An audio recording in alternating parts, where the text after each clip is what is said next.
Alright, so sa video na ito, pag-usapan naman natin yung 3 types of market. So paulit-ulit ko nang naituro sa'yo kung ano tong 3 types na ito, pero dito sa case na to, pag-uusapan natin kung paano mo gagamitin itong 3 types of market pagdating sa Facebook ads. Kasi lahat ng gagamitan mo ng Facebook ads sa simula, bilang nagsisimula ka pa lang sa paggamit ng Facebook ads, ay mga cold market talaga yung mata-target mo. So ngayon, paano natin ma-identify kung sino yung cold, yung warm, at saka yung hot market sa kanila? So to recap, 'di ba? Cold market is yung hindi mo kilala, warm market is yung kakilala mo, hot market is yung may tiwala na talaga sa iyo at willing bumili.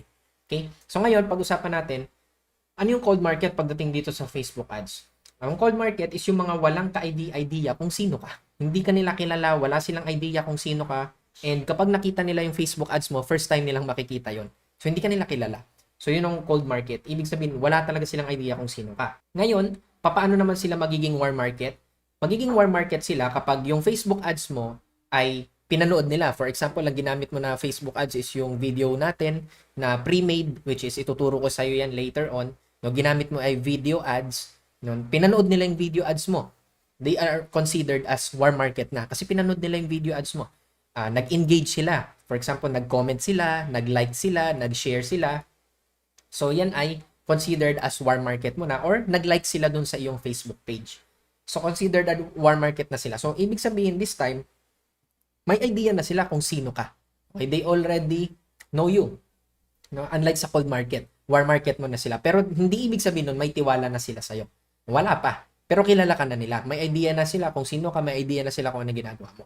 Ngayon, pagdating naman sa hot market, sino yung mga hot market is yung nag-message sa iyong Facebook page. So, sila yung nag-click ng message button, no, sila yung nag-message dun sa page, sila yung nag-inquire, sila yung nagtanong kung ano yung ino-offer mo, anong business, paano yung ginagawa natin, di ba? Or kung pagdating sa product selling naman, yung mga nag-how much, no, sila yung mga hot market. May tiwala na sila pero hindi pa sila nagde-decide na sumali or mag-enroll sa Team Genuine. Hindi pa sila nagde-decide na bumili ng product o nagbebenta ka ng product.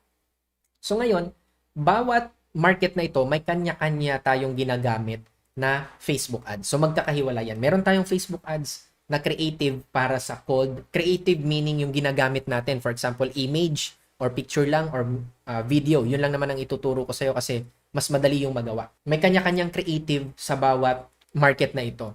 Sa cold market, may creative para sa kanya. Sa warm market, may creative para sa kanya. And sa hot market. So dito sa warm market at saka sa hot market, dito na natin gagamitin yung tinatawag na retarget ads. Okay, retarget ads. Meaning ng retarget is ita-target mo ulit itong mga nag-engage na sa'yo para mas mabigyan mo sila ng rason na magdesisyon na mag-enroll sa Team Genuine Academy. Huwag kang magalala kasi ituturo ko naman yan lahat sa'yo sa mga susunod na lesson. So, ang importante is naiintindihan mo na ito yung proseso din na pagdadaanan ng prospect mo, which is naituro ko na rin ito sa building your business. So sa simula, they will know you kasi cold market ka, and then later on, magiging warm market mo na sila. They will like you. They will start to like you, lalong-lalo na kapag nagfa-follow up ka na sa kanila. And later on, they will start to trust you. Kasi nandyan ka, consistent ka, nakilala ka na nila. They know you, they like you, and they trust you. Kung maalala mo, they know you, they like you, and they trust you. So this time, kapag nabuo na itong tatlo na to, that's the time na magdi-decide na sila na mag-e-enroll na sila. So yun yung palagi mong tandaan. Napakadalang na cold market pa lang ay magdi-decide na kaagad siya mag-enroll. Huwag kang aasa sa ganon. Pwedeng mangyari yon pero huwag kang aasa sa ganon.